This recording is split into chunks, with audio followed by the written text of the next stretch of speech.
Into the wild I'll go, and into the wild I am. It's been a while, freedom child, since I left my roots back home. Into the wild I'll go, and into the wild I am.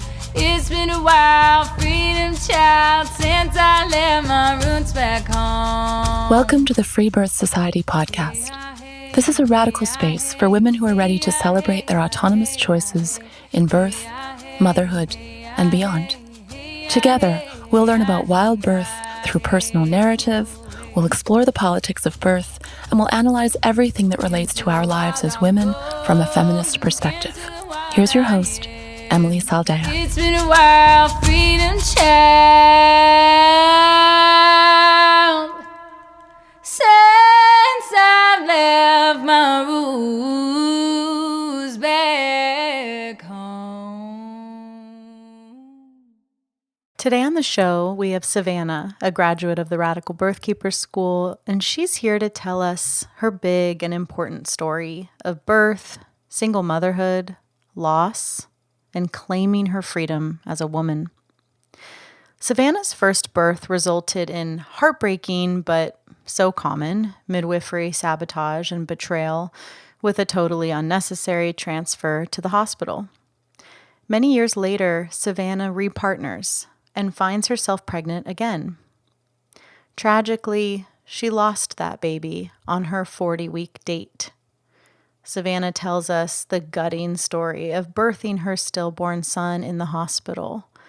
She shares how in her mourning she was guided to this very podcast and then to our Radical Birthkeeper School, where she found deep healing and support. In navigating her first birth outside of the system and contending with fear, Savannah steps fully into her power and free births her next baby, just 11 months after the loss of her last baby. These are the kind of real and difficult conversations that we don't shy away from in the Radical Birthkeeper School. Birth work is death work, and if you're ready to lean into the depth of this work, this is our last call for this year's session of the Radical Birthkeeper School. You can go to radicalbirthkeeperschool.com and grab one of our last spots now. Grab some tissues and settle in for Savannah's story.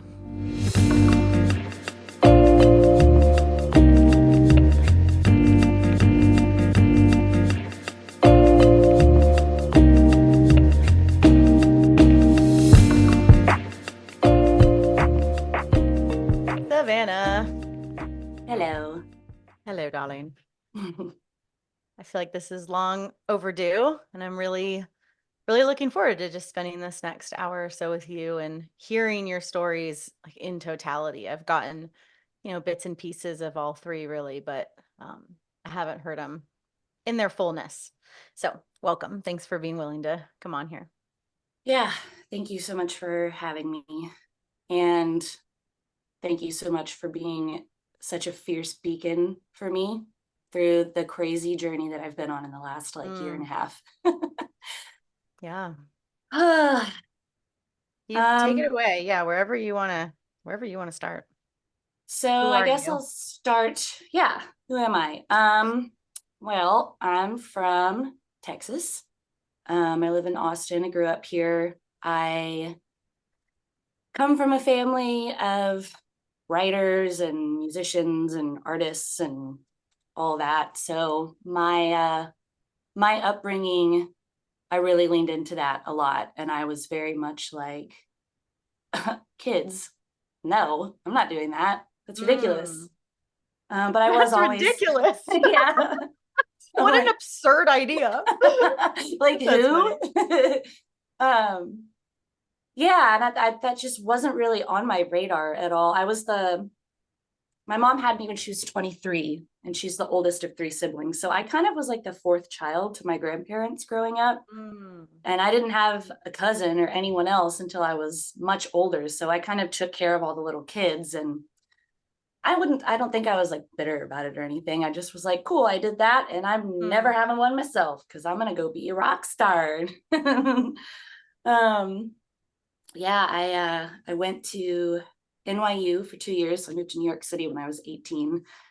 And I really thought that I was going to be like a Broadway star or like a recording musician or whatever. And then I just fucking hated it there. It's so cold and people were also cold, and it's very isolating despite the fact that you're around a shitload of people. So after a couple of years, I moved back home. But I did have this one moment when I was walking down the street on my 20th birthday in New York, and I saw this toddler. She had little golden curls, and normally I would have been like, oh, cute baby. But I looked at this child and was like, I want one. Like, what? It was like out of nowhere. And then I moved back home to Austin and I joined a band, and I was doing all kinds of stupid shit that 20, 21-year-olds do, partying, playing shows, doing all kinds of less than savory things. And I was dating my first son's father.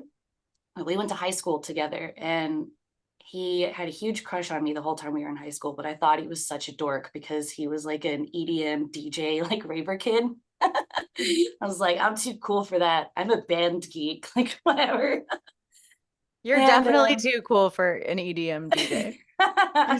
For sure. But when we went to college, we stayed friends and everything, and then we kind of dated on and off for a couple of years, and then I was the night of my 21st birthday. I was using herbal contraception, Queen Anne's lace, but I wasn't really like, I think with herbs, there has to be an energetic alignment when you're using them for them to really, fully serve you. So there was a huge part of me that was like, I want a baby emotionally, but mentally I was like, no. So my body picked up on that and I got pregnant. And I found out when I was about 6 weeks along. I was like, oh my God, my period didn't come, but whatever. If I get pregnant, I'm not ready. I'll just, get an abortion, because I didn't think it was a big deal. And I mean, yeah, that is always a big deal, even if it's, the right choice for you. But whatever. Anyway, I went to a Randall's, like a grocery store. I don't know if they have those all over the place, but in Texas they do. And I got a pregnancy test, and I was like, I can't wait. And I went to the bathroom and I took it. And as soon as I started pulling it out of my pee stream, it was like positive.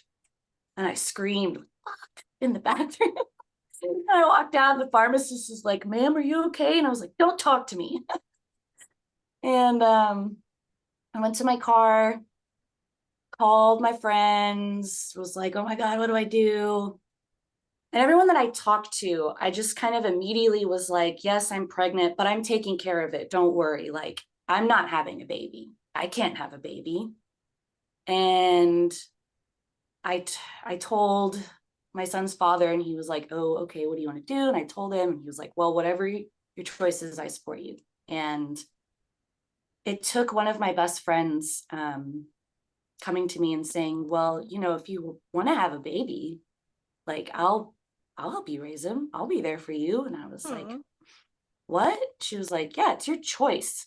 You don't have to choose. Just because you're my body, my choice doesn't mean you have to choose termination. In my mind, I was like, whoa, like that just didn't click for me, because I still felt like such a child. What right did I have to have a baby right now? And I remember I came home I went and got some body work done, and I came home from it, and I was like, all right, I'm going to meditate and like try to talk to whatever spirit is here. And I sat down and I asked, is anyone here with me that's supposed to be born? And I got like full body chills from my feet all the way up to my head.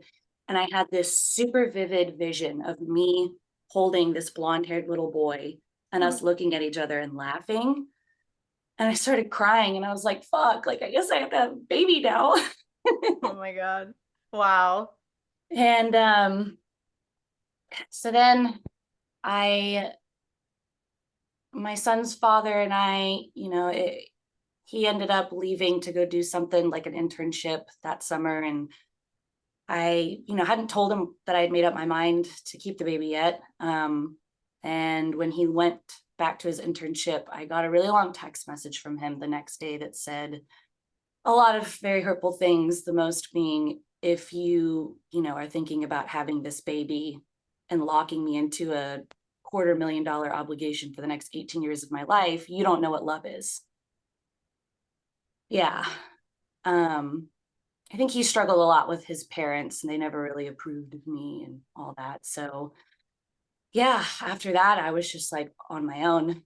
I would try really hard to get him to, be involved, and whether it was with me or without me romantically, I just wanted him to be a part of this baby's life. And it was very like Dr. Jekyll and Mr. Hyde for a long time. One minute he would be supportive and I'm your friend and I'm here. The next minute, I don't know, it's just, he would find something to be unhappy with me about. And it was very tumultuous. So I was really sad a lot of that pregnancy.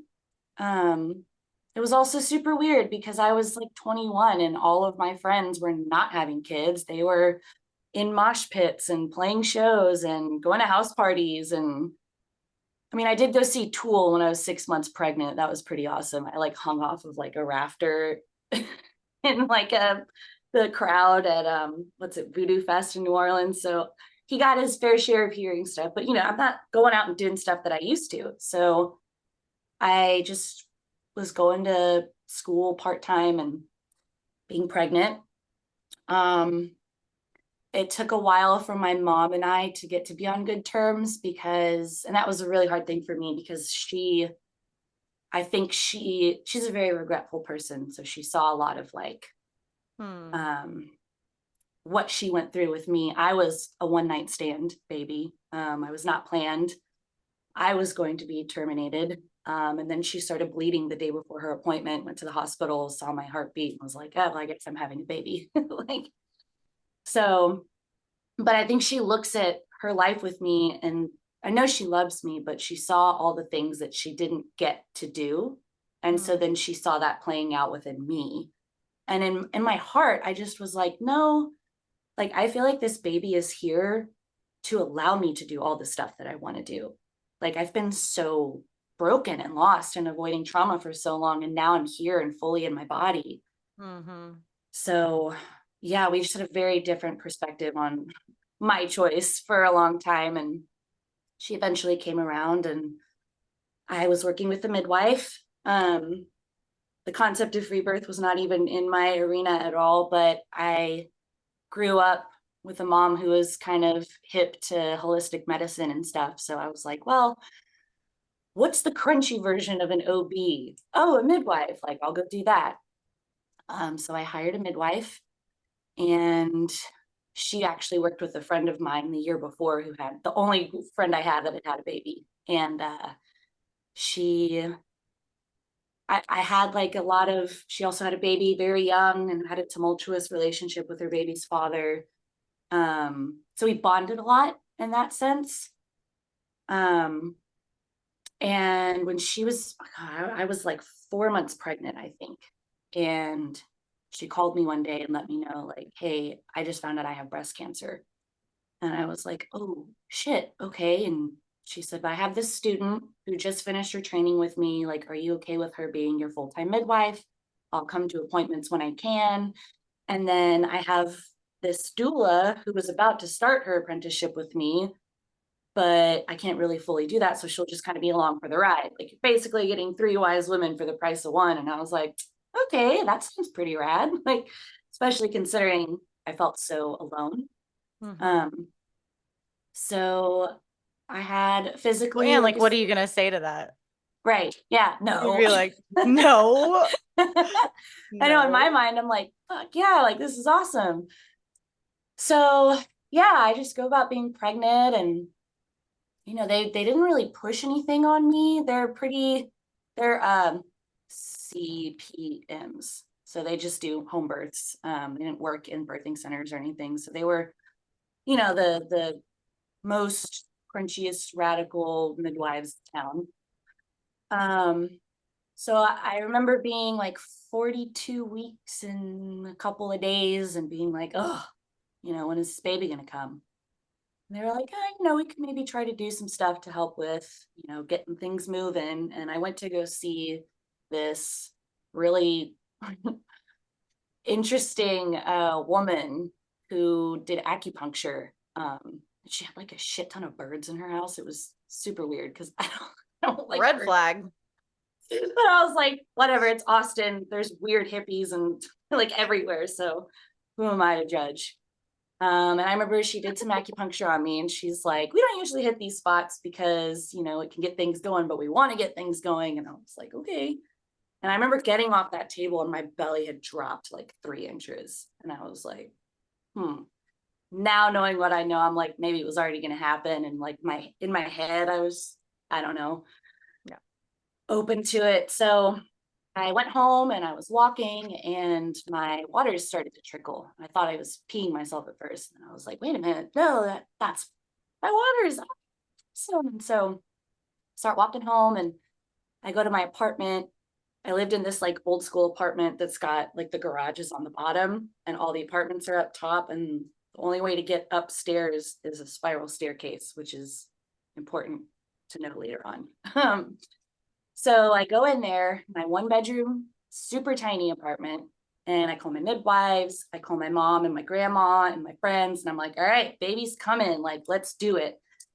So I have 2 midwives, my mom, my grandmother, my friend, her son, and my other friend. What? Tiny ass. How did your midwife not say that was a bad idea? I don't know. I don't know.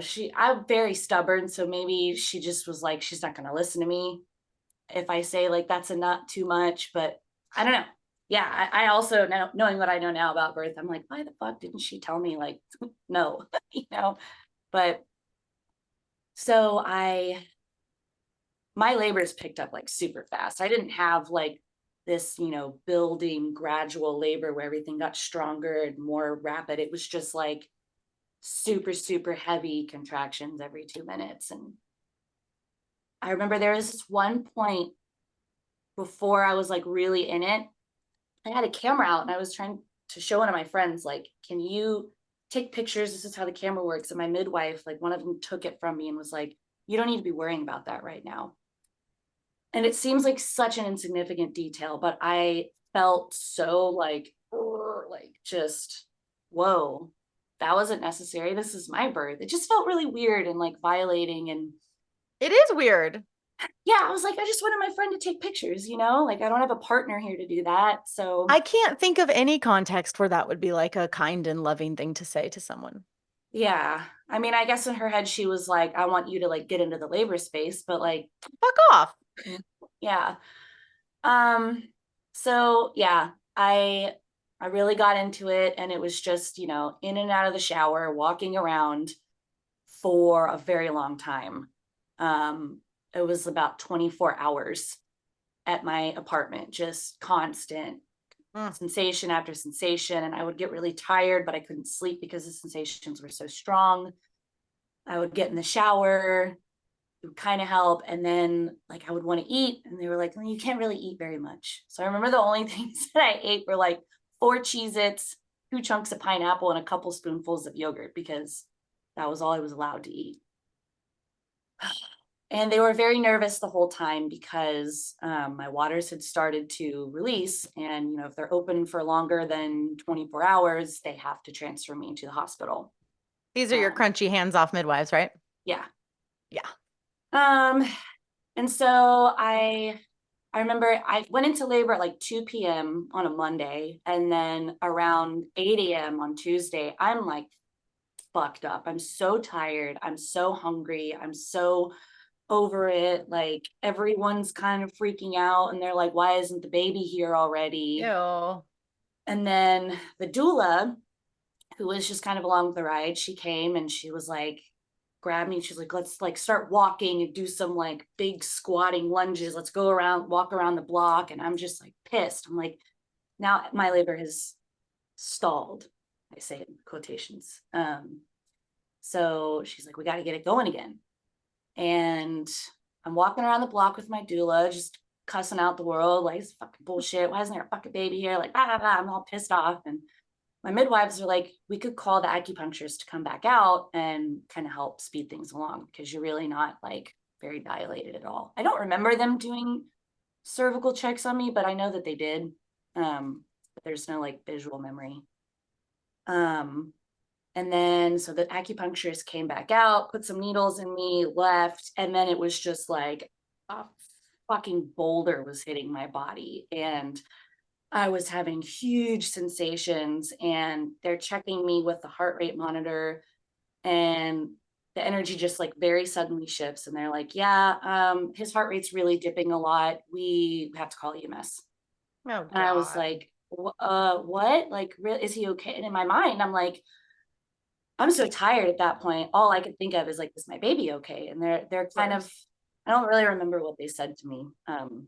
But they were just like, you know, we just need to get things, we just need to get to the hospital. And so I remember, next thing I know, there's like 6 firefighters in my apartment, and there's an EMS truck outside, and they get me. The spiral staircase was kind of a problem, because how do you get someone on a stretcher down a spiral staircase? So and why are you on a stretcher? Protocol, I guess. I don't fucking know. So have you ever seen like a beached whale removed from the shore?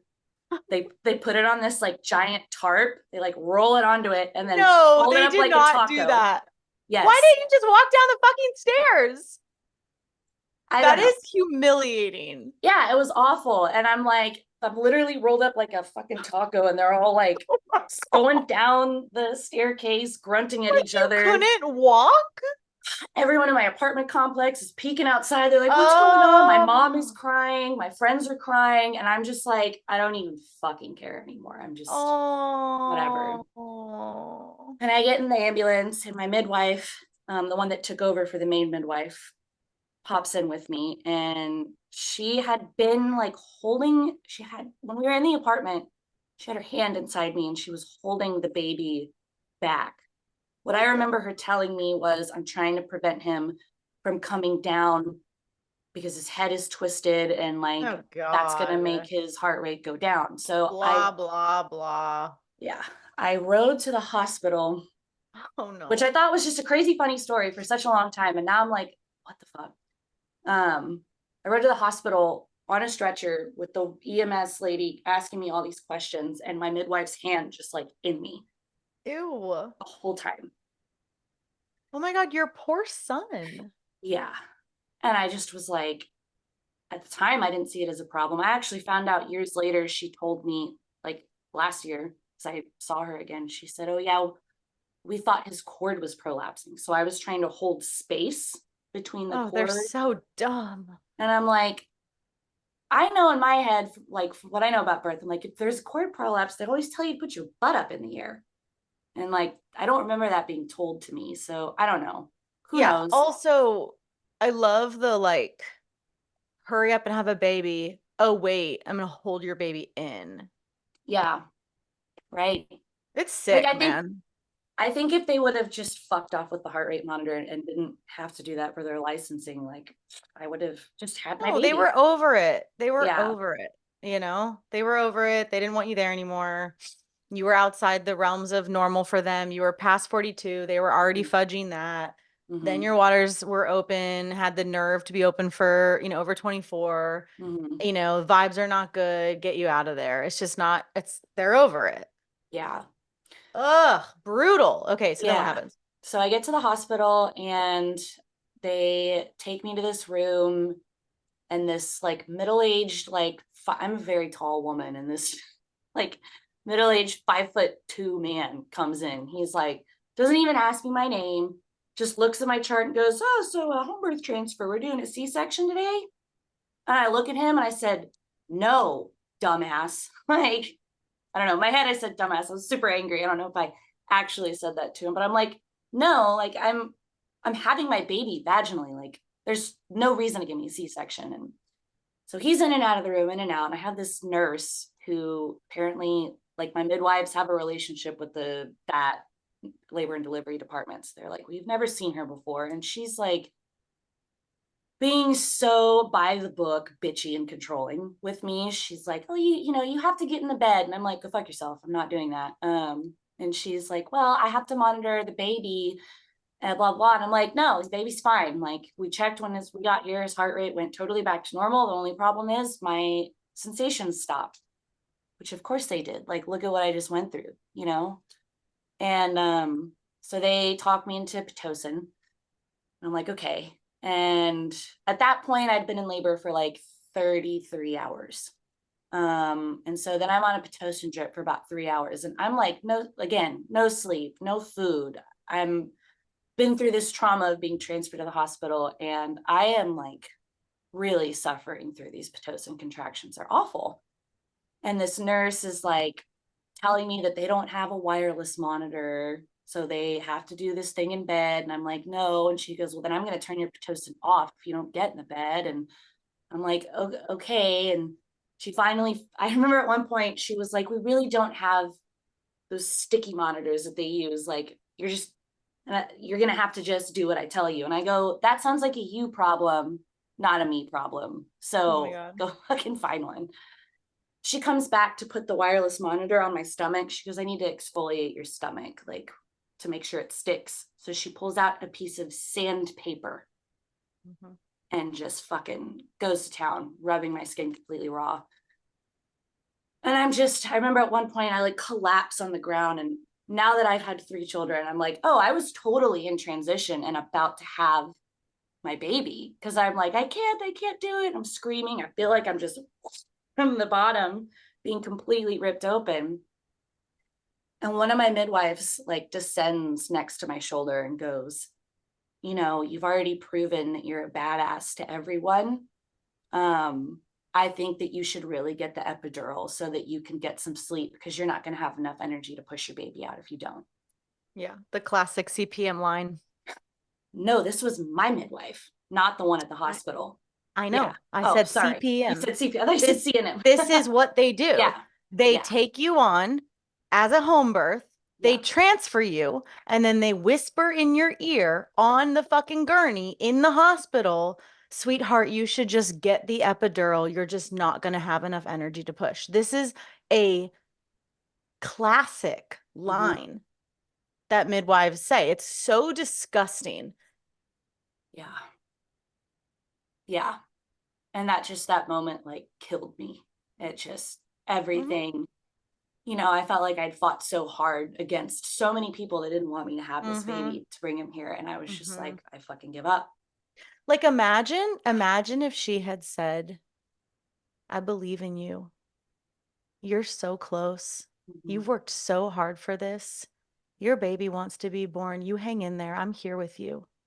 Like, is that so hard for a fellow woman to say to a birthing mom? Why is that almost never what I hear from mothers that their midwives say? Yeah. It's crazy. It is crazy. It's like, here I was thinking I have 3 wise women to support me. And I'm like, not one of you is really having my back. The doula was like cussing out the nurse, which was pretty funny, but like, it was really awful. So I get the epidural. First one doesn't work. They have to give me like another dose of it because the first one just makes me incapable of moving, but I can feel everything. And as soon as I get it, I like my eyes roll back in my head and I just pass the fuck out. Yeah. And I wake up to like, I'm super blurry and I just hear that same nurse who's been pissing me off the whole time going, okay, push. And I'm like, what? And my midwives are like, can you give her a second to wake up, please? Like, now they get me shit about me. And the nurse is like, well, Dr. So-and-so has to go in for a C-section in about 30 minutes. So Savannah needs to like have a baby before then. So, let's get it going. And I'm like, I can't feel anything. She's like, well, you're having contractions. And I'm like, well, I can't feel anything. So you want to turn my epidural off? Like, maybe I can try to start pushing. And she's like, okay, sure. So they turn it off. I'm like it's so weird because I'm just like, I feel nothing. And I'm sitting there and someone will go, all right, you have a contraction, bear down. I'm like, okay, like, what am I doing? Is it working? I have no idea. And I'm on my back, of course. And she comes back in. She's like, oh, the doctor had to go in for that C-section. So you need to stop pushing. And I was like, fuck over it at that point. I just tell her to get the fuck out and don't ever come back in my room. And then shift change happens. And then one of the staff midwives comes on, takes over the OB. She comes into the room. She's like, you want to get this baby out? And I'm like, okay, yeah, sure. And she's like, did you turn your epidural off? And I go, yeah. She says, good. She gets like a birthing bar on the foot of the bed and they get me up and I'm squatting and she's telling me like, give me like 2 little pushes down and to the left and just like completely managing everything. But I also am like, I don't know what's going on. I'm just mindlessly bearing down for 3 hours. And finally he starts to come out and she's like, grab your baby. And I grab him and I get off from squatting and I'm on my back again and I'm holding him. I never, ever forgot that smell. It's like hot oyster brine. She's been like sitting in some vessel for so long. And that was all I could think was like the smell. And I looked at him and I was like, I knew him my entire life. And I was like, I know, I'm sorry. That fucking sucked. And he just cried and cried. And yeah, my postpartum was super difficult physically because 3 hours of forced pushing and all of that crazy BS that I had to deal with. And I just like blew myself out completely. Mm-hmm. I like could barely walk for 3 weeks. And women think that that's just childbirth. Right. You know, and then some part of me was like, you know, I'm like proud of how much pain I'm in because I'm like, I worked so hard to get him here and like I endured so much crap and like this is, you know, I don't know, my battle scars, which is awful. Like that's kind of the framing, you know, culturally. Yeah, for sure. So yeah, that was at birth. I had the sweetest postpartum emotionally with him. I was just in my little cocoon, totally by myself, except for my grandma would come a lot. My mom came occasionally. I had a postpartum doula that came and she made like Ayurvedic foods and did like oil massages and stuff. And I was super excited for her. And she got there and was making me all this food. And I was like, I want fried chicken. I don't want this fucking shit.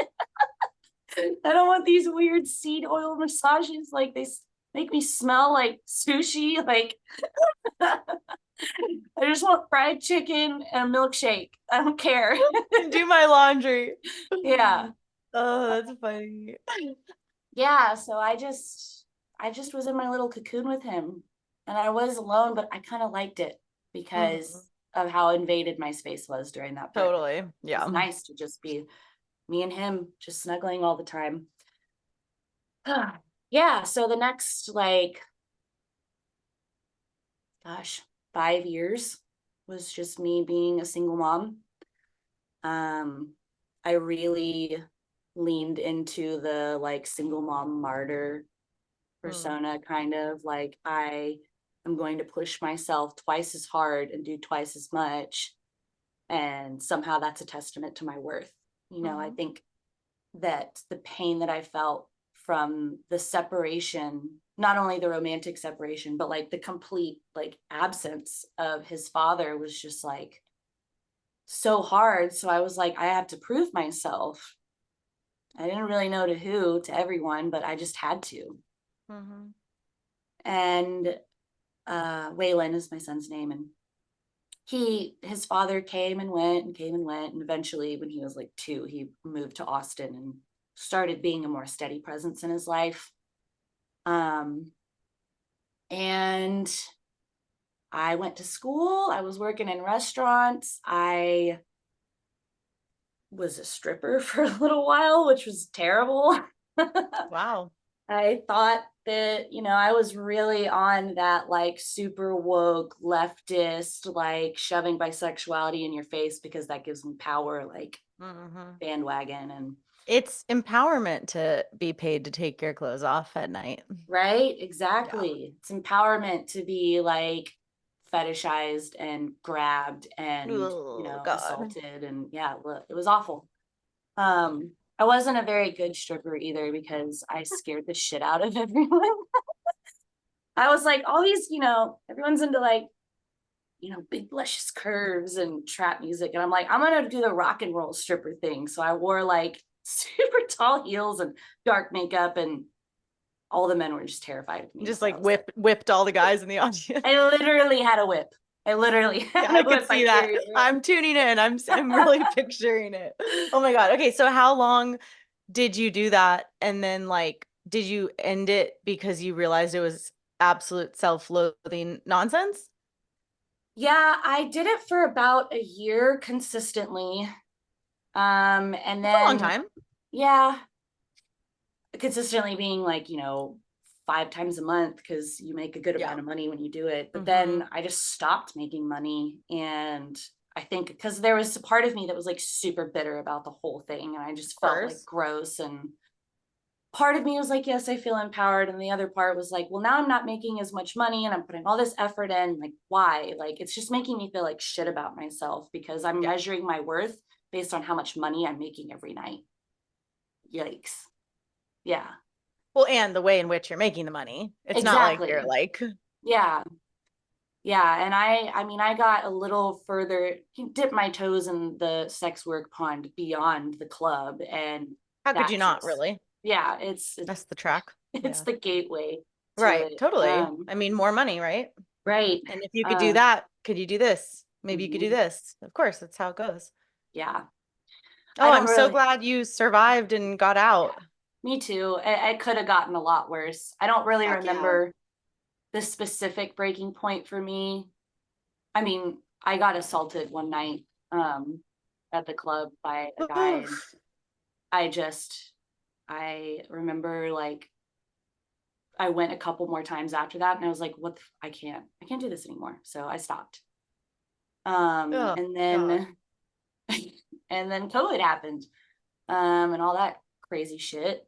So I was just, at home with my kid for a while. I focused a lot more. I'd been in a band since he was 2 and really like threw myself into that. I was fronting the band, singing and songwriting, and we were gigging super regularly.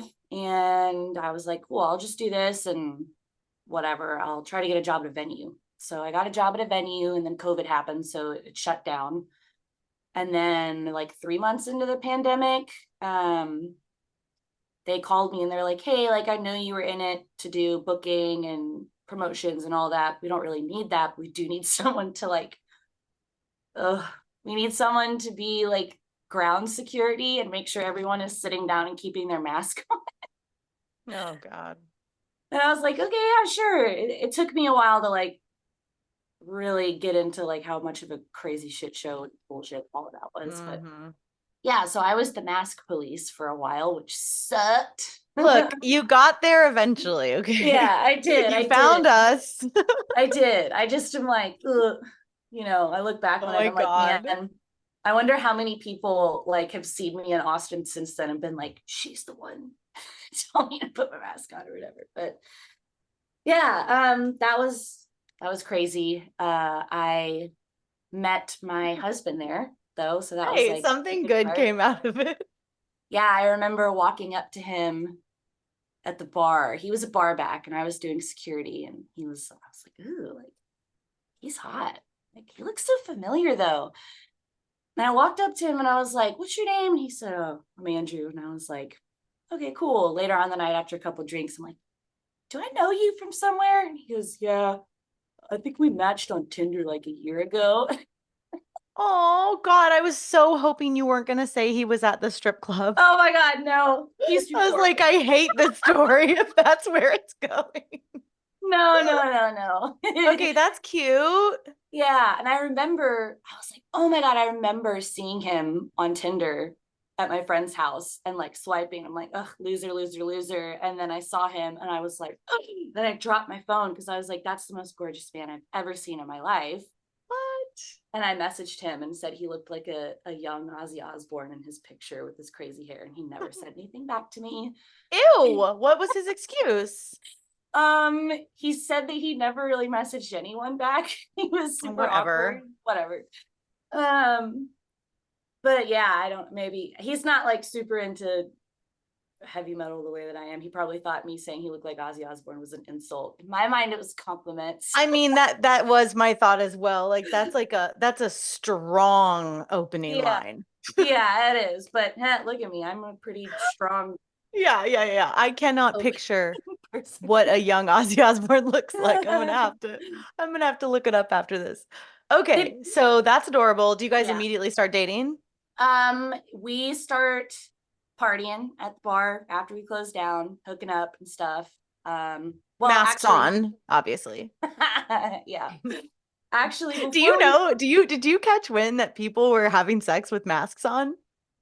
No, but yeah, there was like some of my single friends during that time were like telling me that there was like this whole like subdivision, I don't know what to call it, of the Tinder stuff that was like hardcore maskers, and they would meet up and have sex and keep their freaking masks on. Isn't that amazing?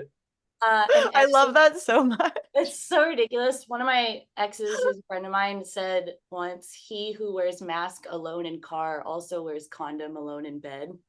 Oh God. It's basically the exact same thing. Yeah, exactly. Okay. Anyway, so the first night that we hang out, before we ever hook up, like we're really just hanging out one-on-one. We're listening to Prince for like hours in my backyard, just like drinking, and then I take him into my bedroom. I pull out, he thinks we're gonna hook up, and I pull out a bag of mushrooms. I'm like, I'm gonna do some mushrooms. He's like, okay. We stay up all night talking, and he comes over a couple times after that, and he knows I have a kid. He knows Waylon, I think he was 3 at that point.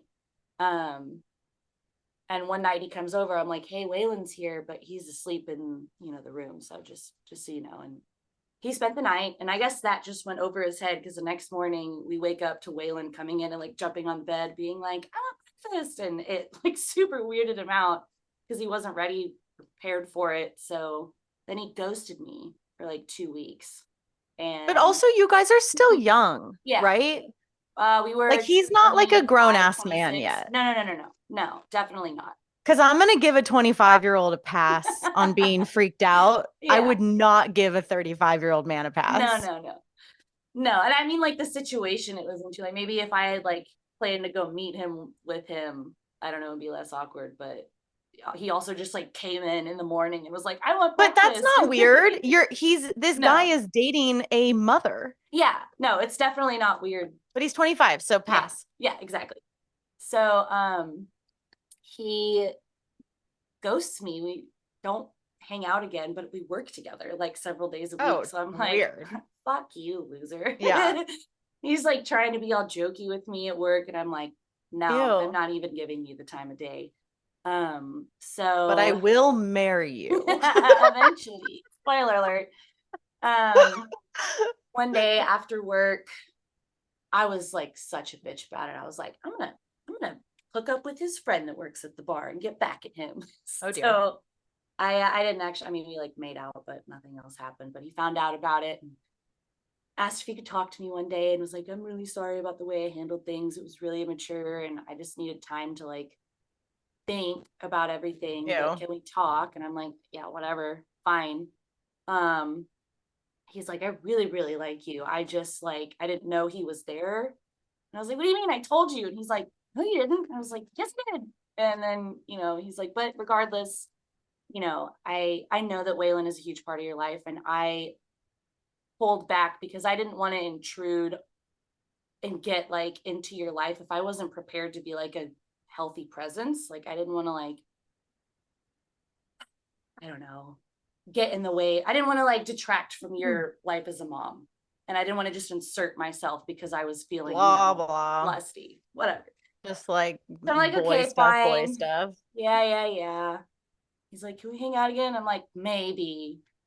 And he asked me what I'm doing one night, and he comes over and we hang out, and I like really laid down the law. You're not gonna waste my time. I'm a mom. This is who I am. Blah blah blah. I'm a bad bitch. I do it all by myself. Like, don't fuck up my shit. But I'll hang out with you because I think you're cute. And he's like, yeah, absolutely. And then, you know, we were just like that. We fell in love super, super fast. I mean, we were talking about getting married and having kids like within a month of us dating. But it was also like COVID dating. So we saw each other every single day. And it wasn't, you know, spaced out the way it might have been if we met before. And he ends up moving in with me like 3 months into our relationship. And then all this crazy, stupid shit happens at the place that we're working. I end up getting fired from that venue because I was essentially the scapegoat for a lot of fucked up things that the owners of that bar were doing to musicians that were playing there, like stealing money from them and just being dishonest about a lot of things. And I don't know, I just got tired of it. I wasn't getting paid enough. So we get engaged, and then I get pregnant. I remember I took a pregnancy test one day and I was like, oh, it's negative. And I was like, why am I sad about that? And he was like, why am I sad about that? And I was like, okay, let's do it. Let's try to make a baby. And we do it immediately. I'm like, what the fuck did I just do? Like, we're supposed to be getting married in 4 months. Ugh. So I'm like, okay, I guess I just wait until, you know, we'll see what happens. I thought I was going to take a plan B, but then apparently if you've already ovulated, it doesn't matter, which I didn't know that until then. Sure enough, 8 weeks later, I'm pregnant, and I'm like, all right, we're having a baby. And I feel like I told Andrew a lot about my past with my first pregnancy. And I was like, you know, I'm really scared about feeling alone again. And like, I really want to feel celebrated, and I want to feel like what I'm doing is special and important. And he was like, I totally get you. But there was just something, I don't know if it was, you know, his age, despite how much he wanted a baby, he was kind of shut off from it, and kind of shut off from me. And I was also kind of shut off from it. Like, I felt this huge connection with Waylon when I conceived him, and I didn't feel anything with this baby.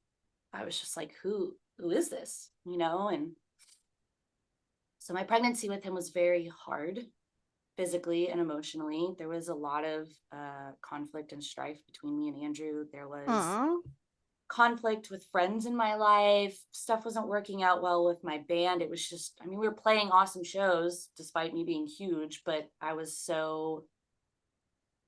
so unhappy. And all this crazy shit happened. Like, my landlord committed suicide. I rented from like an older couple, and like it was kind of suspicious what happened. And then like my dog, who was 2 years old, got juvenile bone cancer out of nowhere and like died suddenly. And Andrew's grandpa died, and it was just like death everywhere.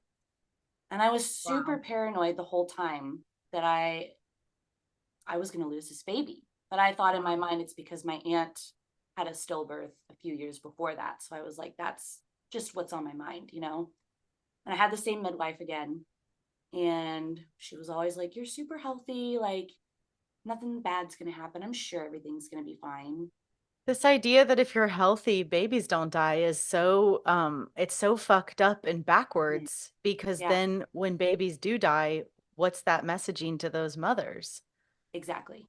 Yeah. God. It wasn't something that I was really permitted by anyone to like entertain the idea of, which I think Yeah. is super important if you're having a baby. Yeah. So yeah, I just kind of moved through everything, and I was so sad, and I felt like so hard and so just like, I didn't know who this baby was. I couldn't connect with him. I couldn't connect with my partner. I couldn't connect with anyone. And I felt like I was literally and figuratively screaming all the time, like, I just don't want to fight anymore. Everything in my life is just a fight to figure out what's going on, you know? And so on my 40-week date, I was just a regular day. We were going out to run errands, and I remember going to get in my car, and there was a little ladybug on the hood of my car, but it didn't have any spots on it. And for some reason, now I know. It made me feel like super uneasy when I saw it. Like the first thing I thought was somebody's going to die today. And I was like, whoa, that's fucked up. I'm just going to put that away and ignore that thought. And so we get in the car, we're running errands, and I kind of felt like he wasn't moving as much the whole day, but I was like, I'll just check with the Doppler when I get home. I got one of those fetal Dopplers and I checked all the time because I was always like super freaked out. Wow. And so we come home, I take a shower. It's like 6 p.m. on a Saturday, and I checked his heart rate and it was like 154, sounded super normal. I was like, okay, maybe I'm just, he's dropping and I'm super big. He's just in a weird position and not moving that much. So then we go to dinner with my mom and my sister, and this big stupid fight erupts between my mom and my sister and I. It was ridiculous. It was so dumb, and it was so dramatic, and that carries over into me and Andrew having an argument, and like we get home later that night and I just tell him to leave because I'm like, I just go, like you can come, like I don't care if you come back later, I need to be alone. So he leaves and I get into bed and it's like 2 a.m. and I'm like, I really have not felt him move in a long time. And so I get the Doppler and I put it on, and like all I can hear is just static. And I could always find his heartbeat super quickly. So I start freaking out. Call my midwife. She's like, drink some orange juice, wait a few minutes, see if anything happens. And I'm like, no, like nothing's happening. She goes, okay, like come meet me at the hospital. So I get my son, who's 5.5 now. I put him in the car. I called Andrew and I was like, where are you? I'm picking you up. We're going to the hospital. And I pick him up on like the side of the road, and he just left his car there because he was driving to, I don't know, a friend's house or something to go stay there. And we get to the hospital. He's like, you go inside, I'll go park the truck. So I'm walking into the hospital. I walk up to the desk. I'm freaking out. I'm like, I can't find my baby's heartbeat. I can't find it. They're like, okay, we'll call L&D. So they get a security guard to come down, and I'm walking down the hall with him. And he's like, sometimes babies just get into funny positions. I'm like, yeah, like that has to be it. And they take me to this little super dark room, the sonogram machines. And I lay down, and in my head, I'm like, there's no way. Everything's fine. It's just he's in a weird position. And the nurse looks, and I see her like go over his heart, like where his heart is, and it's just like a black hole. It's just not moving. And I just felt like everything drop out of me. And I'm like, no. And she doesn't even say anything. She just starts crying, and she's like, I'm so sorry. Sorry. And like, I can't say anything other than no. And I'm like screaming and crying no over and over again. And, all the midwives and the OBs on staff take turn coming in, and they're all so sweet to me. They don't say like I've seen so many stories of awful things that are said to women when they find out that their baby's gone. All they would say is, I'm so sorry. And they would just cry and hold me. And my midwife got there, and I was like, I want you to look, because I don't trust these people. I want you to look. And she looks, and she's like, I'm so sorry, Savannah. Like, he's gone. And I just break open, and my husband finally comes in, and I look at him and I just shake my head, and he just falls apart in my arms. And we just sit there crying. And my somebody called my grandparents at some point, and they show up, and people start getting called, and families start showing up, and the hospital was like, do you want to go home and still have a home birth? And I'm like, no, I don't want to. This is going to be hard enough. Like, what am I going to do? Wait with my dead baby inside of me? Like, I can't do that. This is too hard already. So they give me Cervidil, and then Pitocin, and an epidural. And I called my aunt who lost her baby, And I told her what happened. She's like, I'm on my way. I'm coming. And it was just this like hazy like bubble of just like love and protection that we were in within this room. Like I've been in, you know, my fair share of hospital rooms, and it was just not, they never felt like this. There was like something else there, you know. And my aunt came, and she was just like this beautiful, like wise angel, just giving me like nuggets of wisdom and holding me when I needed to fall apart and pulling me back from the edge when I started going too far into the it's my fault, like I killed him, you know, place. And so my friend, they gave us the room next to us, so all of our friends and family are coming in and out when I asked them, and there was just so much love and support. The people at the hospital just like let me do my thing, and I go to sleep for a couple hours. I wake up to my water's bursting, and I'm just like sobbing in between contractions, which I'm still feeling. And I'm just like, I can't do it. I can't push him out and hear nothing. I don't know how to do that.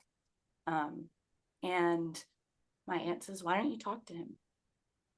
And at some point after we found out, they asked if we had a name for the baby so we could refer to him as his name throughout the whole process. And I said, Ambrose, because it was at the top of my list, and I just knew that was it. And so I close my eyes and I start talking to him, and I'm like, I love you. I'm so sorry. I don't know what to do. I don't know how to do this. And at some point I just like leave my body, and I don't even like, I can feel the contractions coming, but I don't have to make a sound, and I just go somewhere else. And I felt like I was drifting into this grove of oak trees, and there's like leaves all over the ground and like a little rope swing. And I see this little boy dancing around who's like 5 years old, and he looks exactly like me and my husband. And I'm like, I know that's him. So I start talking to him, and I'm like, I'm so sorry for whatever I did to cause this. I love you. How do I do this? What do I do? This isn't fair. And I hear this voice like so clear. Like I've meditated, I've had, you know, little visions here and there, but it was nothing like this ever in my life. And he says, just listen to the sound of the wind blowing through the trees, mommy, and everything will be okay. And I hear this big gush of wind through this oak grove in my mind. And I'm just like a vessel. Like I'm saying what's happening and what I'm seeing to everyone in the room. And I feel Ambrose like come down and reach his hand through my face to touch my husband's. He says, my dad is the strongest man in the world. He doesn't know it yet, but I'm going to show him that he is. And I asked him why he didn't come here. Why did he choose to stay in the spirit realm? And he says, God gave me a choice. And I knew that if I stayed here, I could love you and teach you and watch over you always. But if I came to Earth, I wouldn't have been able to do that. And I saw my dog that had died earlier that year, like jumping around in the grove with him. He goes, oh, I like that dog. She's funny. And everyone in the room is just like sobbing, and it's just dead quiet. And I remember I would like periodically stop and turn to my midwife and go, I feel like I just shit myself. Can you check? And she would check and clean me up. And in my head, I see Ambrose go like, at least I don't have to deal with that. Am I right? Like I don't have to be a human. And so I'm like, okay, yeah, I'm ready to do this. Like, let's do it. And I get up on my hands and knees and I start pushing. I've given maybe 4 pushes, and then I feel the OB's hands like inside of me, and she's grabbing his head and like twisting it and pulling. And I'm like, what are you doing? She says his shoulders are sticky. And I'm like, his head just came out. Like I've had 3 contractions stop. And then she pulls him out. But at that point, I'm like, I don't care, you know. And so They my can't help midwife, themselves. It's just no, wild. they can't. It's like, of course, he's taking a little bit to come out. Like his body isn't working with mine, you know. Also, like, if sticky shoulders don't matter, the baby is already passed. Exactly. Yeah. It Like, who just, are I you mean, it's trying just to not, save? yeah, it's not their Yeah. frame. So they hand him to me, and he just looks like this beautiful little like porcelain doll, just Mm-hmm. sleeping. He's the most gorgeous baby I've ever seen. Hmm. Um, the fucking OB comes up to me and she's like, you know, I'm having this moment with my baby and my husband, and she's like petting me and she's like, I'm so sorry. I Oh, just want to let you know, in case you have any other children in the future, he did have a touch of shoulder dystocia. So that's something you might want to look out for. I wow. just look at her and I'm like, I don't fucking care. Like, and then Well, she, of course, yeah, she has to say that since you were a home birth transfer. yeah. Was And your sense with Ambrose that he passed that day? I know he did. Yeah. Yeah, because you had heard his heart the day prior? I heard his heart at 6 p.m. and by 3 a.m., so like Oh, okay. 9 hours later, he was dead. Oh, Yeah. I felt like this kind of like whop in my belly, and I was like, that was weird. So I always wonder if that was like when he, you know, left. And anyway, so yeah, we spent the next day just getting to know him in the hospital, holding him, introducing him to our friends, taking pictures. And it was really beautiful and very sweet.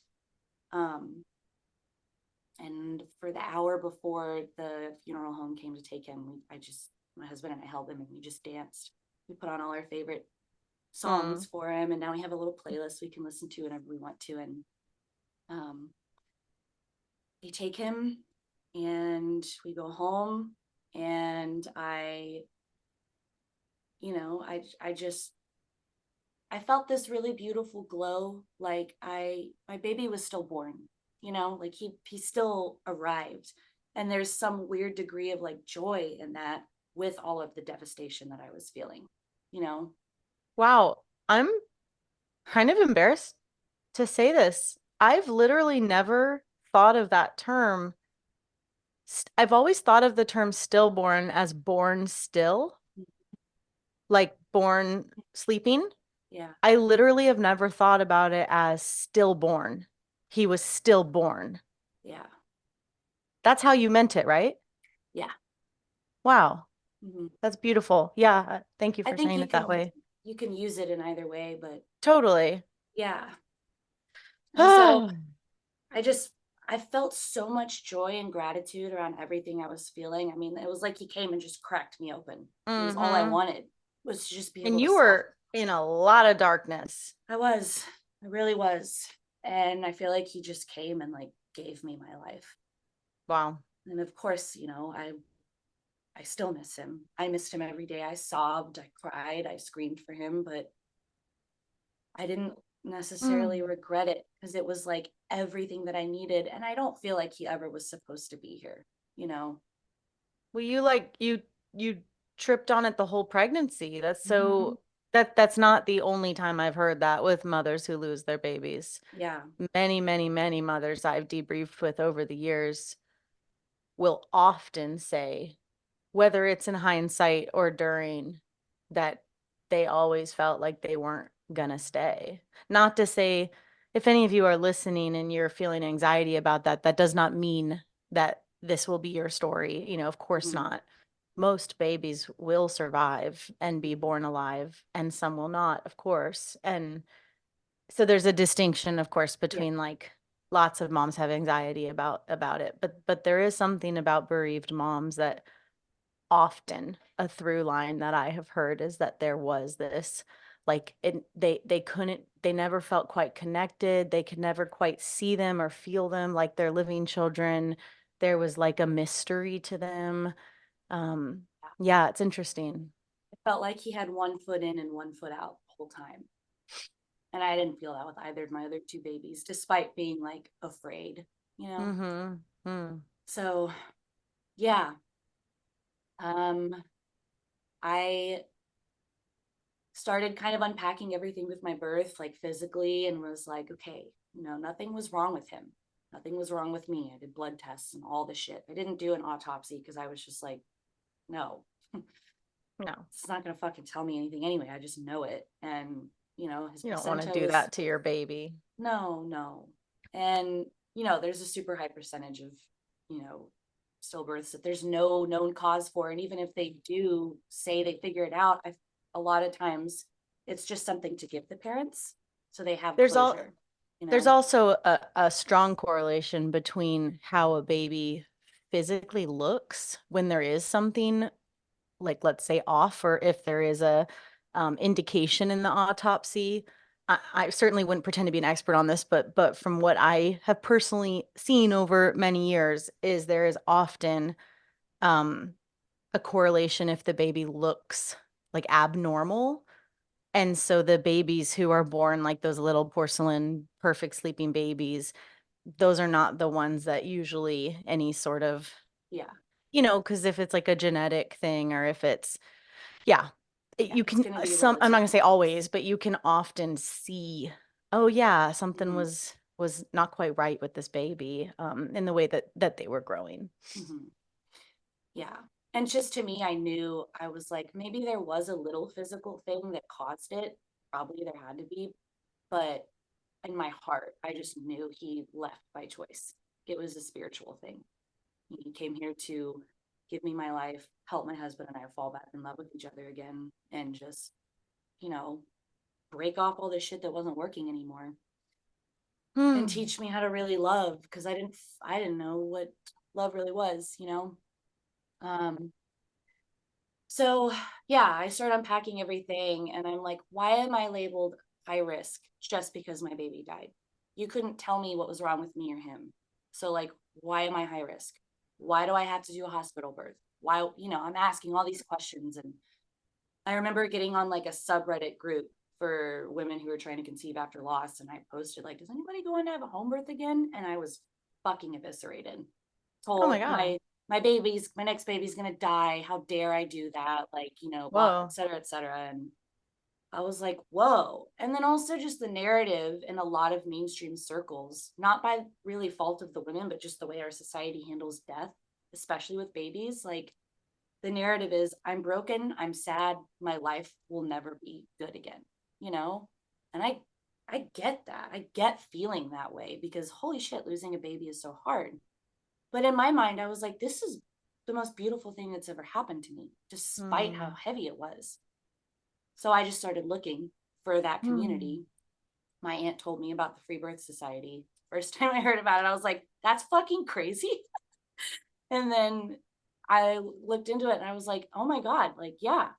And I remember the first story that I listened to on the podcast was Amana's. And I was just in tears. I was like, I've never heard anyone speak about their baby's death with reverence like this. That's what I feel.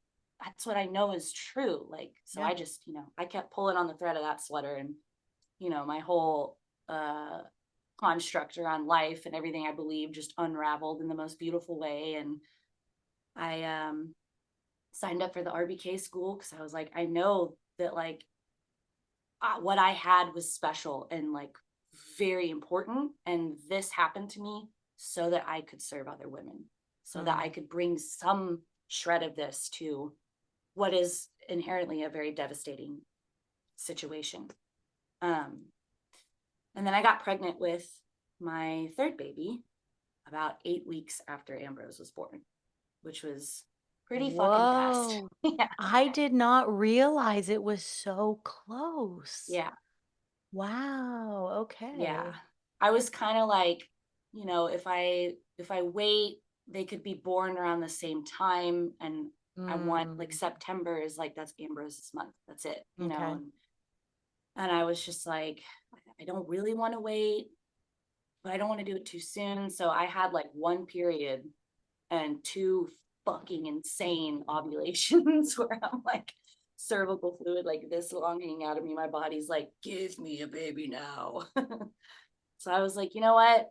I'm at peace with whatever happens. I've already been through the worst fucking thing in the world. You know, I certainly don't want to do it again. I'm not going to pretend like I know what it's like if that happens to me again. Oh my But God. like, I'm the something my aunt told me was the risk of loss is worth the love of a child. And I was like, yeah. And I just told myself that every day. And I got pregnant with him. And I told my midwife, and I didn't really tell her I wanted to work with her, but she was like, let me know. And then she called me, and when I was about 2 months along, and she goes, my breast cancer is back. And I'm like, you know what? Well, first, obviously, I'm like, I'm so sorry. That's awful. But I'm like, I feel like I really need to do this on my own. Baby is for me. And I did all of the things that I was supposed to in my pregnancy with Ambrose. I had a home birth midwife, but I got the anatomy scan. I got sonograms whenever anything weird happened. I took all my vitamins. I did everything I was supposed to. It was on my 40-week date. I didn't go wildly over. And like, this still happened. So like, don't fucking tell me that any of that shit is ever going to prevent Right. Let's try it a different way where you don't do all of that. Exactly. Yeah. Also, the term like prevented stillbirth is just so ridiculous to me. How could you ever know that you stopped that from happening? Wait, I've never heard that in nonsense term. Oh, I mean, without getting too into it, there's a lot of studies, about stillbirth prevention and how can we like decrease the risk. And it's like, how do you ever know? That makes no sense. It doesn't. You can't say that baby would have died. Right. If we didn't do that. That's inherently flawed. Yeah. What? It doesn't make sense to me. And I just was like, there's so much more to everything that's happening. Of course. Than fucking doctors and scientists. All that bullshit. I'm like, this is spiritual. This is real. God is real. I didn't know that before. And now I know. And like, I'm like, okay, let's do it. So I just decided to go through, I mean, I don't know. I guess it wasn't technically wild because I had one instance of bleeding, like right when the RBK school started. I thought I was having a miscarriage, but I think it was just a subchorionic hematoma. And my midwife came over and checked with the Doppler, and she heard the heartbeat for a second and was like, cool, we're done. And that was it. And then I just walked through pregnancy. I did the RBK school, and it just like blew my world apart in the most amazing, awesome, coolest way. And I connected with so many women through it all who just like, I just finally had a community. And like, I don't know, it was just so right. Everything was so right. And my pregnancy was still very, very hard. I don't want to pretend that, I chose this wild pregnancy and it was magical and everything was fine. Like there was a lot of fear there for sure. But it was just, day after day of feeling him kick, or I thought it was a girl. I was 100% sure.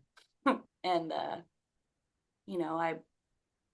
I met this baby. I felt this baby. I thought I met my spirit daughter in a vision, and she told me her name and she was coming and all this. And I was like, that is who's here. And I felt this huge connection. And I just knew this baby's going to be here. Like this baby's going to be here. I know. I'm scared, but I know. And I got to I went to the Matriarch Rising Festival, which, I almost gave birth on the side of the hill. Wait, what gestation were you at? 35. Yeah. 34, yeah. But so many moms, like not first time moms usually, but second or thirds, like they just like seem like they're in labor from like 33, 34 weeks on.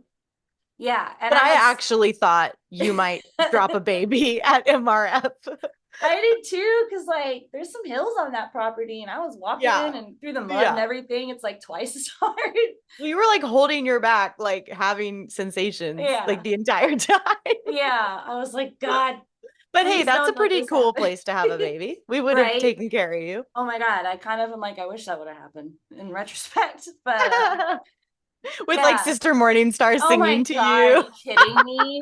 If I just plopped down on stage and had them right there. All the healers. God. I remember when I got there, I was setting up my tent and I noticed that Rebecca Cohen was like right behind me. And I was like, yes, just in case anything happens, like right in front of her. yeah, that was like the most amazing thing I've ever been to in my life. I mean, yeah, if anyone's ever considering going, do it. It healed me in so many ways I didn't know I needed to be healed. Just being around women and loved and celebrated. It was like I finally got like what I didn't have in like any of my other pregnancies, like there in that space. And it was so beautiful. It was so beautiful. And I came home and I carried that with me, and I told my husband, we're either going to have another baby or we're getting divorced. Ha ha ha. And yeah, end of my pregnancy was emotionally hard because the closer I got to that 40-week date, it was just like, ugh. But I decided one day, I was like, I'm not going to look at this 40-week date as like, because I didn't want to know, but I accidentally saw a piece of like, I saw it on my midwife's paperwork that I turned in for birth certificate stuff. And so I was like, man, I don't want this day to be devastating. I want it to be where I'm just sitting in fear the whole day, like, listening with my fetoscope and everything. And I was like, no, you know what? This is a day in my pregnancy where Ambrose like gave me my life. I'm going to celebrate this day. Yeah. So also that's your 40 weeks with Ambrose is not your 40 weeks with this baby. No, definitely. I also love the graduation from the Doppler to the fetoscope. That's so cute. I thought it was so sweet, especially because I couldn't really do it very well myself, but my husband would do it. And it was like a very sweet way for us to connect. And I never did it when he wasn't moving, because I didn't want it to, like, I only did it when I was like, okay, I know he's okay. I want this to be fun. And I would listen, I tried to not like feed into the super fearful narratives. I would let myself feel them, but yeah, so I was like 41 and 5. I'm cleaning the house, waddling around, eating a fucking shitty chocolate donut from the grocery store. And I'm like, take a picture of me in case this is the last day I'm pregnant. And then I go to sleep and I wake up at like 1 and I have this huge contraction. Like it starts kind of small and I'm like, oh, okay, I can handle it. And then it just skyrockets and I slide off my bed and I scream. My husband wakes up. He's like, "Oh, what happened? Whoa, are you? Shh, it's okay." And I'm like, "Don't shush me. I'm in labor." And the whole time I'm like gaslighting myself. I'm like, "This is gonna stop any minute. This is gonna stop." I've been like in labor for like over a month already. Like whatever, I had lost a tiny bit of my mucus plug the day before, so I was like, maybe. And so I'm having these contractions and walking around. I have him light the candles, call my friend who was supposed to come, but her phone stopped working, so she didn't get the call. But I think it was for the best, because I needed to do that just on my own. And I'm walking back and forth from the shower into my room, putting my music on, just talking to myself and talking myself out of it. And then I go to the shower at one point and I'm like, oh, I need to relate to this. I don't want to have a painful birth. I don't want to be someone who screams the entire time. I've never done that with my other 2 labors. And I have one really beautiful, kind of blissful contraction. I'm like, oh, okay, sweet. And then another one just brings me to my fucking knees. And I hear like the sound of like a bowling ball splat on my shower. And I'm like, oh my God. And my husband comes running in. He goes, what was that? And I said, I think my water broke. And he's like, I heard that from across the house. It was so loud. And so I'm like, okay, yeah, baby's coming now. I wake my son up. He comes in. He's kind of sleepy and walking around. And I remember being on all fours, looking up at my son. And I'm like, it's okay. And I'm like screaming so loud. My eyes are shaking. And I'm like, I just like can't get ahead of this pain. It's so fast. And I run back to the shower. I get on all fours and I shit everywhere, all over the shower wall. It's a good place to do it. Yeah. I'm like, Andrew, come in here, help. There's shit everywhere. And he comes in and he's fumbling. Do your part. He's like fumbling with his phone. I'm like, I don't give a shit. God, I know. Yeah. And then he does get a video, which you've seen, which is pretty funny. But I just remember like this feeling of like I didn't feel a dissension through the birth canal, which I felt with my other two births. It was like he was in my uterus this whole time, and then and his head was out, and I was like, oh my God. And I'm like, what's going on? And my husband's like between the toilet and the shower. He's like, oh, well, the head's out. I'm like, what? The head's out? Oh, fuck. And I'm like, no, I'm not doing it anymore. I quit. But pushing back, like, I'm not in my head. I'm like, I'm done. I can't do it. I'm going to die. I'm going to die. And I have one more big sensation. And I'm like, it's like, I don't know if it was the ejection reflex or also me just being done, but I just bared down and pushed. And when the contraction started to go away, I was like, I'm willing another one to come right now because I am fucking done. And I did, and he shot out. My husband caught him, and his butt smacked on the floor of the shower. And I'm like, oh, holy shit. And I turn around, and I'm like, I say give her to me because I think it's a girl still. And I'm like, is the cord around the neck? Because can't pull him up. The cord was like super short. And I finally get him, and I'm looking at him, and I'm like, oh, that's a penis. It's not a girl. I think I was lied to by my spirit babies to protect me. God lied to me. God lied to me. I think it was good though, because if I would have thought it was a boy, that would have made the whole pregnancy like so much complicated. Yeah. So yeah, I don't, for so long, I just thought I would have this big, beautiful, like overwhelming, like spiritually emotional moment where I look at my baby and cry. Not what happened. I was just like sober as fuck. Like I had a friend of mine say, she was like, it sounds like your birth with Ambrose was like way up here, and this birth brought you way the fuck back down. Totally. Yeah, which I needed. I'm sure the tears came later too. They do. It just, I don't know. I've never really been a happy crier, honestly. So I guess I put a lot of pressure on myself to do that, but it was just this very human, physical experience. I'm like, there's blood and shit and a baby, and I'm alive, and that's it. That's all there is. That's your episode title.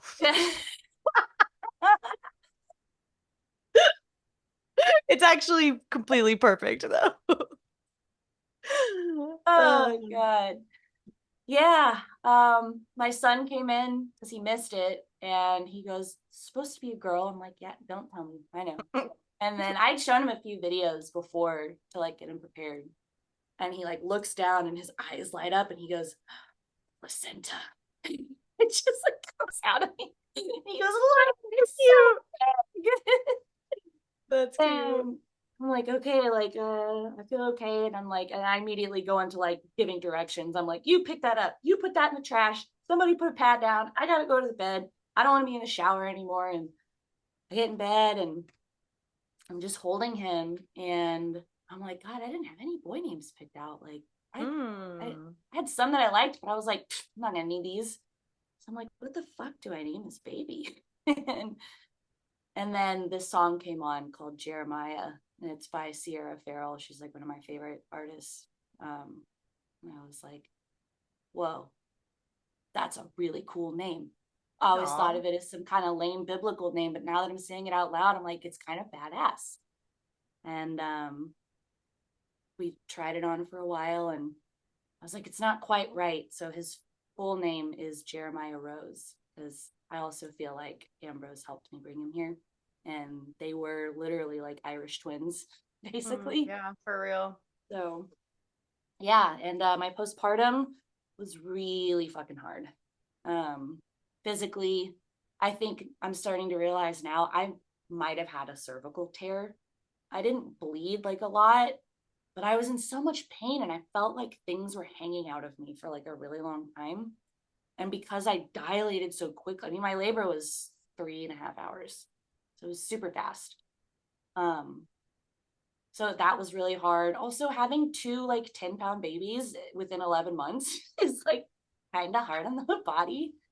So my pelvis and everything was just like, oh my God, like we just ran a marathon. Like, and it just took a while for things to come back together. And then, there's the realization that I knew, but now I'm feeling it, like that hole that Ambrose left in my soul is never going to get filled, and I didn't have this baby thinking that would happen, but it hits different when it finally happens, and a lot of people also like think, we're going to give you space because, your baby's here. And now that you have your baby here, maybe everything's fine. It's like, no.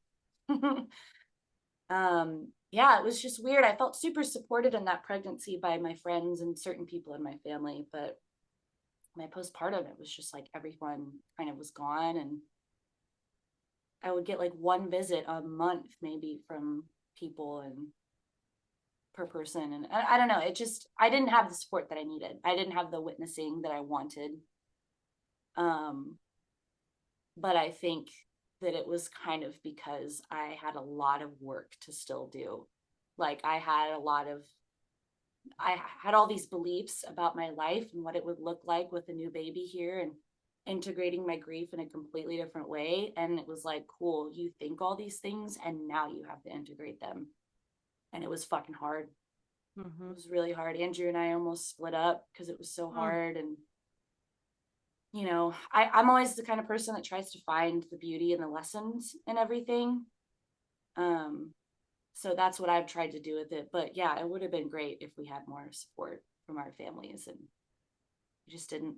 And it also kind of pushed me into like, maybe I really want to focus on supporting women postpartum and through grief. And the irony though of that is a postpartum professional would only come when called. Right. And I don't mean this at all as a criticism, more just like an observation of perhaps you and so many women of like, like women don't ask for people to come over. They don't set it up. They expect that their community will show up. And then when they don't, they often, isolate even further and get bitter and into that story of aloneness, instead of, what is not as comfortable, is the like, can you come over? I really need a friend. Can you do this? Can you do that? Or even in pregnancy, setting it up. And because I don't see at this time in culture and at this time in our women's communities, it's a rare day that I see women and families understand how to surround a postpartum mom. They really need to be told, shown, and asked. And same in grief, of course. We have this culture of like, oh, give the family space, which is so dumb and so weird and so not what women going through major things usually need or want. And so anyway, there's kind of, I think, this like larger conversation, again, totally not picking on you, just this like larger thing that I see of women really being hurt by how isolated they discover they are in postpartum, but also not being willing to ask. And I'm not saying you didn't do, I have no idea what you did, but it's making me think about this larger thing I often see. And it's hard, it's hard. I don't know any women who are really skillful at asking for help. Personally, including myself, I don't know anyone who's like really good at that. It's hard for all of us, I think, because of the setup we're in. And yet at the same time, it's kind of the only way I see postpartum support work. Yeah. So I don't know if irony is the right word, but like this idea of so many women emerge from these, kind of hard or shitty postpartums being like, I'm going to be a postpartum support, but you would only be hired by someone who was willing to have that support, who was investing in it, who was looking for it, which is great. Like, that's amazing. I'm not talking you out of that. That's amazing. Yeah. You know what I mean? Yeah, I totally get that. And I think I definitely isolated myself because I felt a lot of guilt around. It was like I already spent my help account in the last year. Whoa. That was like a big thing in my head. I was like, how can I ask for people to show up for me more with like everything that I've gone through? You were like that. Yeah, you were done. That was as much help and support versus it being like this was an opportunity for your whole community to celebrate life after holding you in death. Mm-hmm. Yeah. And I think I had a lot of insecurity about the timing of it, you know, because I got pregnant with him so soon after. And I don't think there's any wrong time. I think that it's a very natural thing. I heard Yolanda say this in somewhere, but it's very natural to want to bring life to where there has been a loss of one, Of course. you know?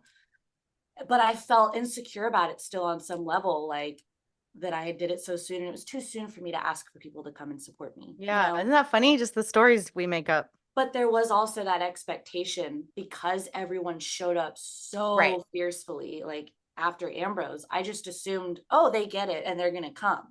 But it's like, no, you know, and I think that a lot of that work that I was saying, I felt like I had to do in postpartum was getting clear on like the stories that I want to keep telling myself and, you know, letting people say no and being okay with it and not being so overly critical and insecure about like being too much.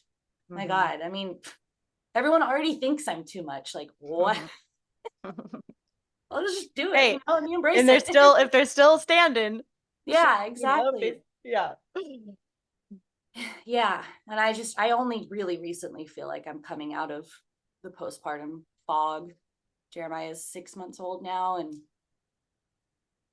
it's been a trip. It's been really difficult, really beautiful. Yeah, and I just, your story can be whatever you want it to be. It's okay to find joy within your grief. You're not like, you don't have to be broken. It's like just because someone or some external authority tells you that, you know. Also, this idea of like, I mean, you know, from the school, like, you know, these core emotions are just running through us, you know, like you can create an identity around your grief if you want to. Plenty of people do. Or an identity around any of these emotions, but like really, we're all of them, usually all throughout a given day or even an hour or even 5 minutes. And we put so much story, you know, to having joy. Like you're not allowed to have joy if your baby has passed. You're not allowed to, like, it's almost, this is kind of a weird way of saying it. It's probably not gonna land right, but it's almost just like taking it too seriously. Like having emotions, I mean, you know, like we're just tubes of all these things running running through vessels. us. Yeah.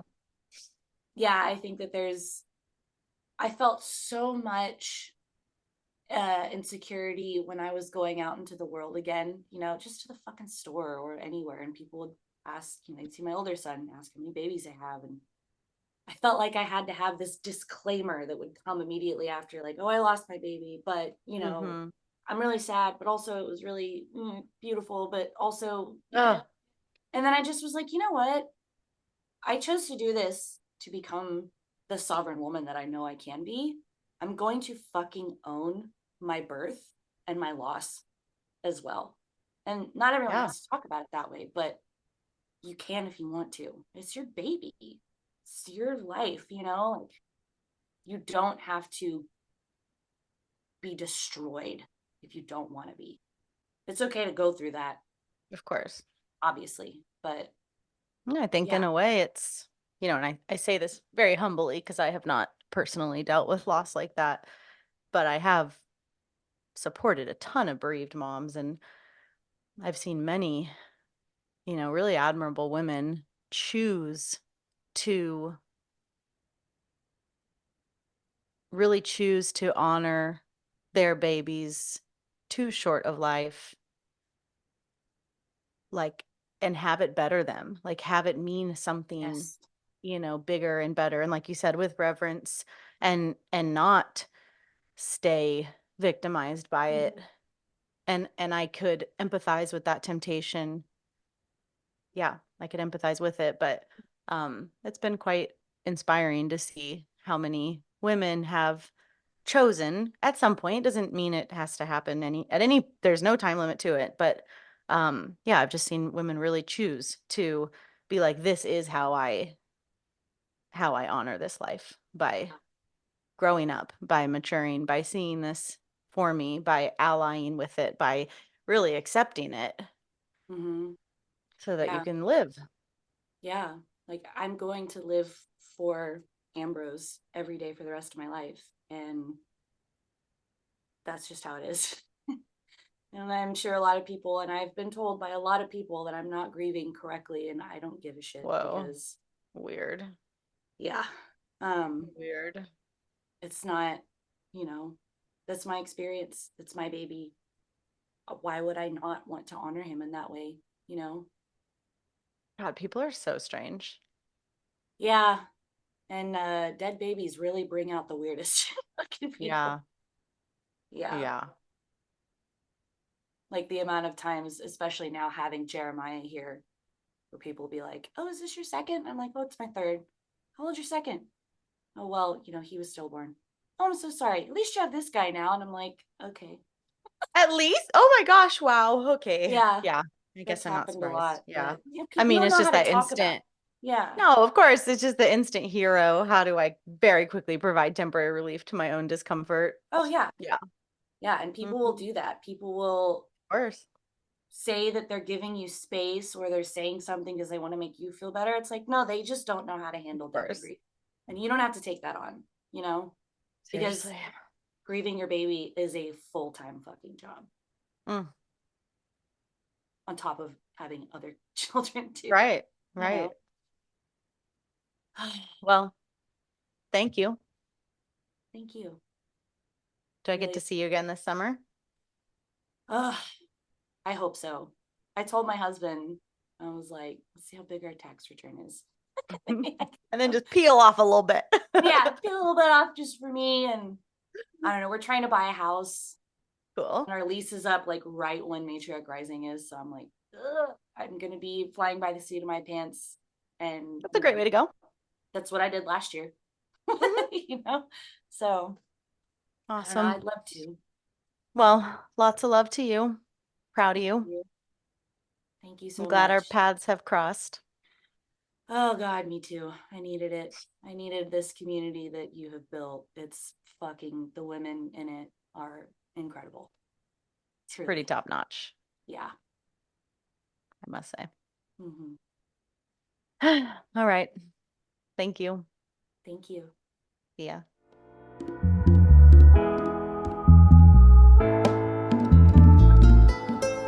I hope you enjoyed the show today. You can support this podcast by donating to it on freebirthsociety.com and leaving an awesome review on whatever platform you listen on.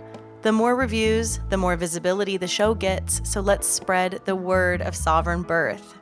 We've always got a lot going on at Freebirth Society, and you can find out about all of it at freebirthsociety.com, at Freebirth Society on Instagram, and opt in to my newsletter below in the show notes. We offer courses on free birth, authentic midwifery, and the blood mysteries, as well as one-on-one coaching, in-person retreats, and of course, our annual Women's Festival. Our exclusive, vetted, private membership is definitely something to check out if you're looking for a community of wise sisters. Together we rise. We must speak our stories, claim our lives, and support one another. This is the living revolution, and I am so grateful to be in it with all of you. I'll leave you with our epic Freebirth Society theme song, Wild Woman by Aruba Red. I honor you for the wisdom you held, the ancient traditions of plant medicine and womb magic. I feel the spirit of the ancestors as I place my hands upon my belly. This sacred portal will be honored. Eons upon light beams of survival, withstanding the eradication of our power by design. I will not allow the separation of our young to be forced upon me. My sisters will no longer birth in captivity. The picket line redefined from burning our wild women to paralyzing us and drugging our babes. Strapped down in a clinical white bed, drying up the milk from our breasts. Keep your needles. My family will never again be doomed to chase those dragons or your poison. We reject your fear. We choose love.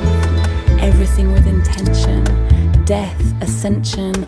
I will fly and bring her back from the start.